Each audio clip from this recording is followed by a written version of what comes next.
An update in our ongoing investigation, Warning Signs. Jared Castillo appeared in the Gaines County District Courtroom today after being indicted on a felony charge of theft of property.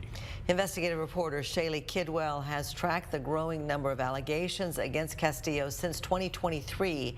She went to today's hearing in Gaines County and joins us now with an update. Shaylee. Karen and Abner, we first told you about this particular case last year. Two small business owners in Seminole tell us they are out a combined nearly $18,000.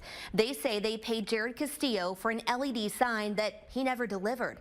And while this criminal case may not make them whole, they say they're at least one step closer to some kind of justice. Jared Castillo and his attorney appeared in court today. It's the first time Todd Danley has seen Castillo since 2022. When he says Castillo took his money and stopped taking his calls. He saw me walk in, he immediately just looked at the floor.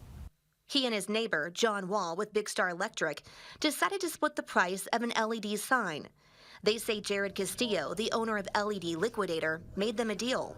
10% discount, supposed expedite shipping, as long as we paid in full up front. On August 24th, 2022, Wall and Danley each cut checks to Jared Castillo for about $8,900.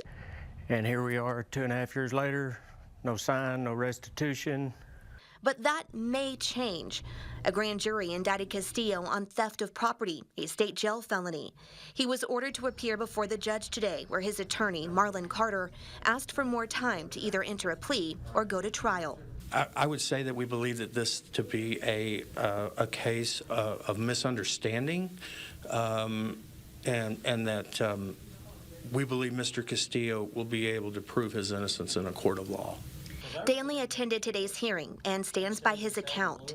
But I mean, to me, it's cut and dry. You know, he took a check from me and took a check from Big Star and didn't deliver a product. This isn't the first time Castillo has been indicted for theft. You may remember in July of last year, Castillo pleaded guilty to stealing about $10,000 from St. Luke's Church in Lubbock. The pastor says they paid the deposit on an LED sign that Castillo never delivered. Castillo was sentenced to 6 months in the Lubbock County Detention Center with credit for time served, and he had to forfeit any contractor's licenses he held. It's an outcome that gives Danley hope in his case.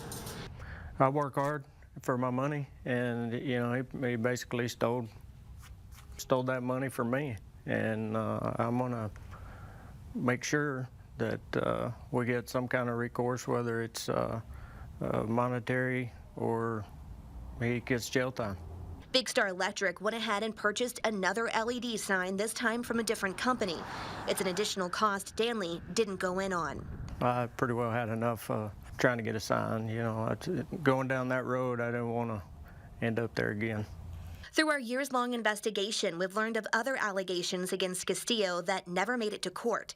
Monty Neal owns Weekends Barbecue in Plainview. He says he paid Castillo more than $3,000 for a sign that Castillo never delivered. Cerisa Smith owns Texas Rock and Flagstone in Lubbock. She says she paid Castillo $10,000 for a sign, and while it was delivered, it wasn't what she ordered. Played a Chinese movie for about 3 weeks, and we could not get it to stop. And while those victims didn't have luck with their cases, the 106th District Attorney handling Castillo's case in Gaines County says his team is ready to move forward. You know, when there's probable cause to proceed with an indictment and there's clear evidence of a crime, they will proceed with recommending indictment on the case and then following the scheduling order and doing their best to see that justice is done, which is our duty under the Constitution. The new plea deadline for Jared Castillo is February 13th. We'll let you know what happens. Karen and Abner. Thank you, Shaylee.